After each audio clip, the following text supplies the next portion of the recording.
Well, the debate over the proposed mosque near Ground Zero is heating up across the nation. Tonight, we bring it live to our CBS 21 News studios. We speak to a local Muslim leader and get perspective on the mosque debate. It's coming up next. And just a little bit later, do you know how to write in cursive? Well, chances are your college freshman does not. The other shocking things that made this particular list, we're going to tell you later. Tom? And don't forget the umbrella as you head out the door tomorrow. Another rain chance on the way. We'll talk about all that in your first morning forecast coming up. But first, we'll look at tonight's winning lottery numbers. The Daily 908, the Big Four 1330, Quinto 44822, and the Cash 5 3, 11, 13, 21, and 27. You're watching CBS 21 News at 11, your station for breaking news. At some point, a car ceases to be just a car and becomes an old friend. And no one cares for your friend like your local AMCO guys. Our technicians are experts in everything from tune-ups to transmissions.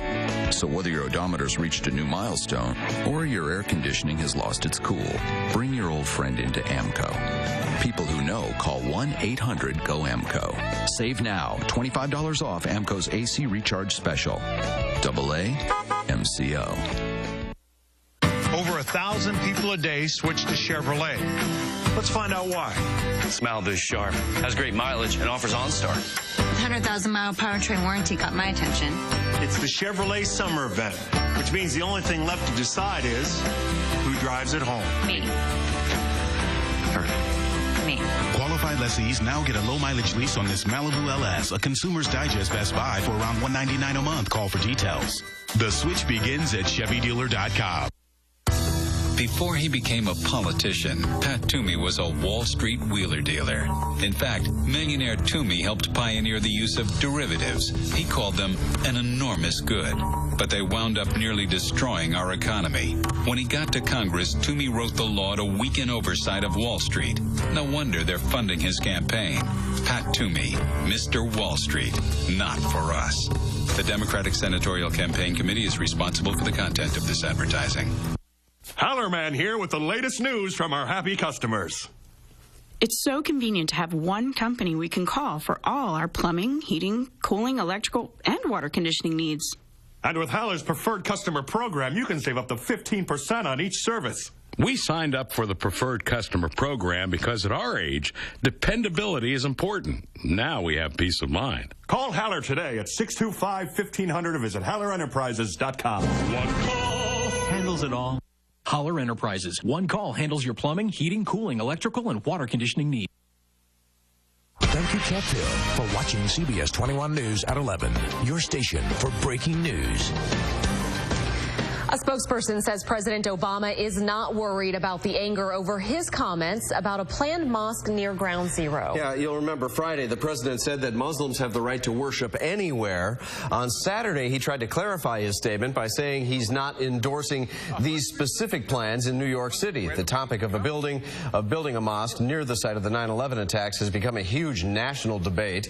New York Governor David Paterson plans to meet with developers of the mosque as early as this week to offer them state land at another location for their cultural and religious center. Well, we want to get a first-hand take of this debate from a local Muslim leader tonight. Joining us live, Dr. Mubashir Mumtaz is the youth president for the Central PA chapter of the Ahmadiyya Muslim community. Dr. Mumtaz, thank you again for joining us live tonight. We appreciate your time. Good evening, Tanya.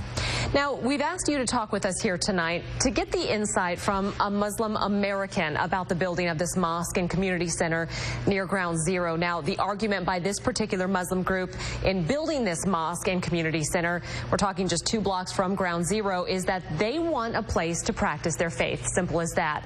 Now, on the other hand, you have Americans who say near Ground Zero, out of respect for the thousands who perished on 9/11 and their families, building a mosque this close shouldn't happen.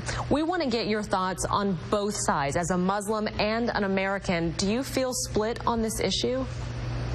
Thank you, Tanya. Thank you for your introduction. I am an American and I am a Muslim, and I'm a loyal, patriotic Muslim who's a citizen of the United States of America.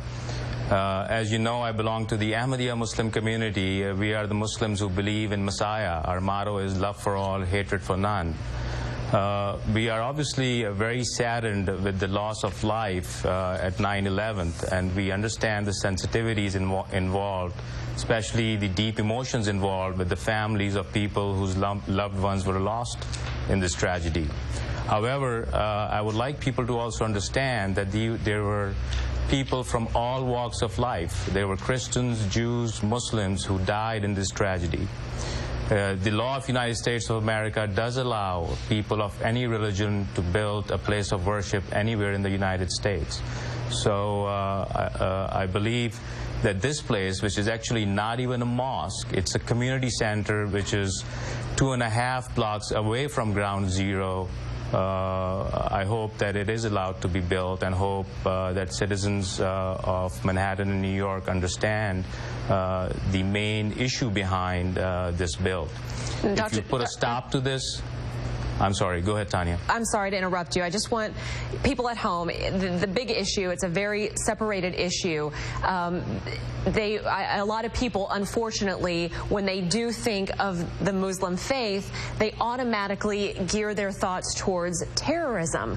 Now, as a Muslim American, we've spoken, you've said you are a patriot as much as you are a Muslim. That is correct. How does that affect you and your faith and the people of your faith, that these terrorists are sometimes using the Muslim faith in these acts of terrorism? It is obviously, we do not condone violence at any level. And obviously when moderate Muslims see terrorists hijacking the faith like that, it is equally difficult for us, first of all, to see our faith being used or exploited in that manner. Mm-hmm. And then we have to go out and defend it to our fellow citizens as well. So in a way you can call it that it is a double insult for people of our faith.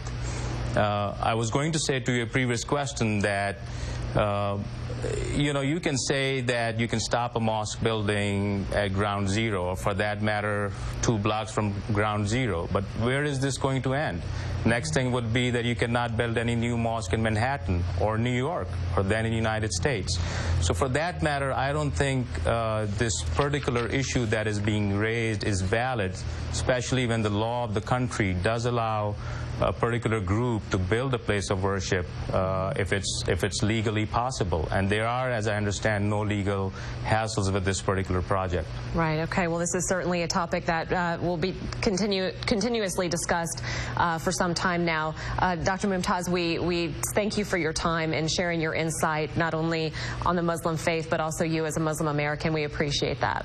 Thank you very much, Tanya. All right. Well, if you would like to learn more about the Ahmadiyya Muslim community in Central PA, we have a link on our website. It's very interesting, cbs21.com. Click find it. It may help give some folks some more insight exactly about the Muslim faith. Certainly a debate that will continue on for the next days.